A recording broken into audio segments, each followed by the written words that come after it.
Welcome. I hope you're having a great day. And today I want to dive right into it. I'm actually going to be going over key groups, why they're important, and also how to create key groups, whether you're on the MPC 1, MPC Live, or on the MPC X. Especially with the 2.11 update, building key groups have been easier than ever. I'm actually new to creating key groups. I come from the 2000 XL, and on the 2000 XL, I've always created my bass notes using the 16 level velocity. I set it up to tone and I start performing my performance with the 16 levels. But now I'm actually exploring key groups and I'm having fun with this feature. So let's dive right into it. Now, real quick, what are key groups and why you would want to build key groups in your sampled bass production? Well, if you guys already know, in this channel, I'm sampling a lot of music. And when I'm sampling a lot of music, I actually don't have a bass. I don't have a guitar. I don't have no trumpets or horns right here. I'm actually sampling these notes into the MPC. And if I have my sequence, let's just hear, this is actually a beat that we were working on a previous video. If you guys want to see how I put this together, check that out right here. Let's just say this beat right here. There's no bass right here. And again, I'm not no musician. I don't have the skills to pick up a bass and start laying some bass notes down. But what I could do is just sample a bass hits, whether it's from a vinyl record or just from an external instrument. I actually have the Mavis Moog right here that I'm gonna get a bass note from. And when I sample that into the MPC, I can actually grab that one long note and display it over my 16 velocity sensitive pads so I can play that one note melodically in different variations as I'm performing on top of this beat. Again, this beat that we're building right here is all sample chops. Everything is from samples, but now it's time for me to add some bass. And now the way I'm gonna incorporate some bass into this beat, I actually, right next to me, I don't know if you guys can see, but I have this little small Moog Mavis, which has some awesome sounds as I'm building different bass sounds.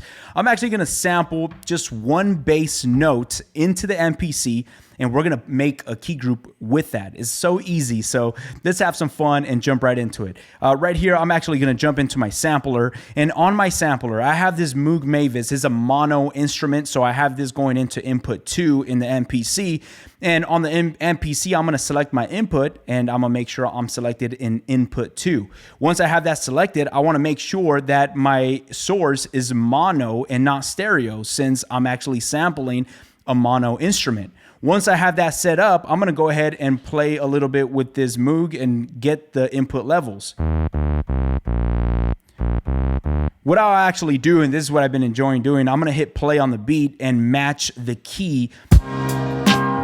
So as the beat is playing in the background and I'm listening to it, make sure I have the monitor insert or input turned on so I can listen to this, and let's see if it sounds good with the beat.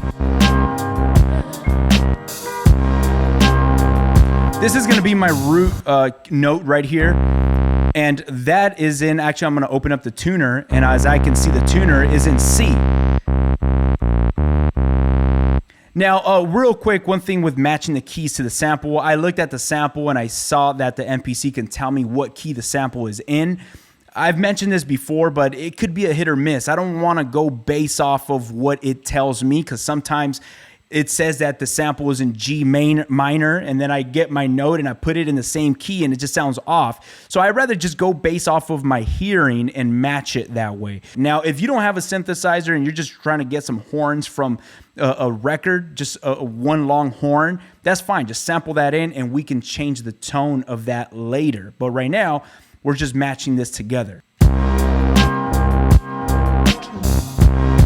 I feel like this note is a little sharp, so I'm gonna pitch it down just a few notches.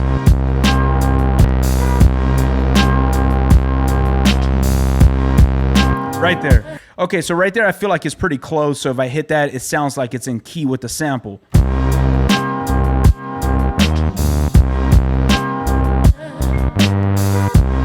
Now, as you guys can hear, I'm kind of playing. It has a little small keyboard right here, but I don't really care about me performing with this keyboard. I'm just gonna select, or I'm gonna sample just this one note.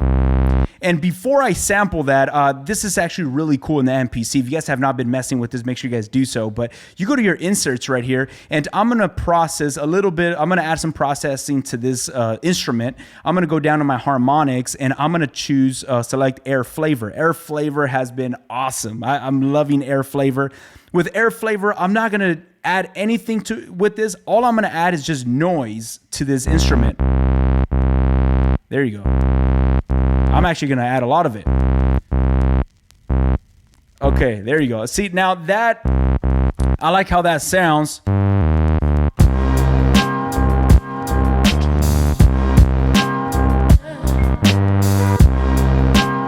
That's cool. That's all I'm going to add to that processing. So what's going to happen now when I sample this note or this sample is going to sample that with that air flavor processing that I'm adding to this.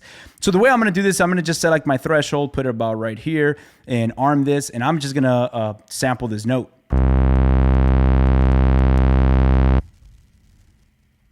Now you notice that I let it ring. I kind of give it a few seconds because as it's going to create a key group, and if I'm, hitting some higher octaves or some higher pitch, I don't want that thing to cut off. So try to elongate that as long as you can. Well, not as long as you can, but just give it about 3 seconds and rock with that. So I'm actually going to name this bass and hit do it. Now right here on my track 1, I have my sample. Track 2, I have my drums. And on track 3, this is where I have my bass, but I don't have anything selected. I don't even have no program selected on this bass track. But what I'm gonna do right here is just create a blank program, and this is the 001 program. It's just called 001, and right here, I'm actually gonna go to my sample edit, and I'm gonna go to that bass that we just recorded, which is right here, just that long bass note. That's cool. I'm okay with that. I'm going to assign that bass note into a program, which is 001. That's fine. I'm going to hit do it, and it's right there. That's all we have. We have nothing else in any of other banks. It's just that one note. And now if I jump into my program editor, in my program editor on that 001 program, I'm going to go from sample play from one shot. I'm going to go to note on. So what that means is whenever I hold down this pad, it's going to play. And when I release the pad, it's going to cut off. That's better. I like that. I like how that is because then I can kind of perform and play something. Once I've done that, all I have to do is just hit this little keyboard icon that's in my program editor. Once I hit that keyboard icon, boom, that's it. It's done.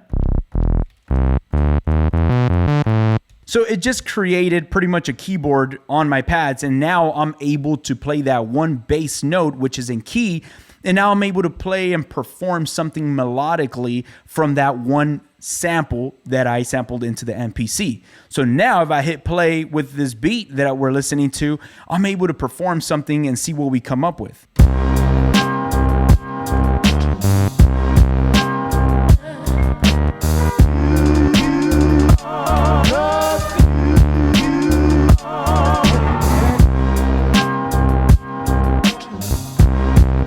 So as you guys can see right there, now I'm just kind of playing around with these different chops.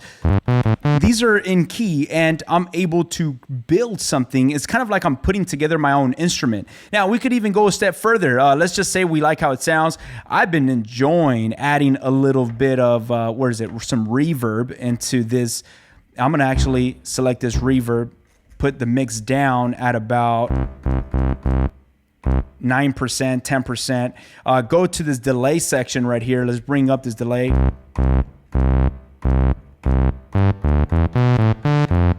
Oh, I love how that sounds. Now let's go to our high pass and low pass. Let's do a cutoff so it's not too bright. The reverb is not too bright. There you go. Go back to our reverb. Let's grab this delay. I love that. Now let's play that on top of this sample.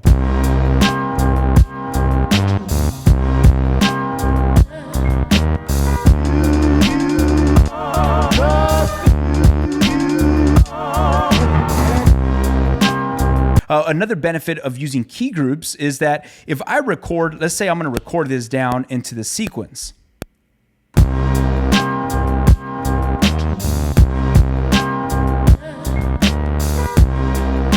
Now that I have that in this sequence, I can go into my grid editor and I'm able to see my performance that we just recorded. And I'm able to see this performance as is laid out right here. If I'm playing a keyboard and I'm able to grab each note and transpose it up or down, and I have more control over my performance versus when I used to work with just the 16 level velocity, it doesn't give me this flexibility in the grid editor. I'm sticking with this, and this is all I'm going to be using from now on because it's just so easy to put together, and there's so many benefits that come along with that. So now I hope you took something out of this video. Again, I really appreciate you sitting down and hanging out with me. If you enjoyed this video, make sure you guys give it a thumbs up. Also subscribe to the channel if you're not already a part of this community. Thank you so much. You have a blessed day. I'll catch y'all on our next video. Peace.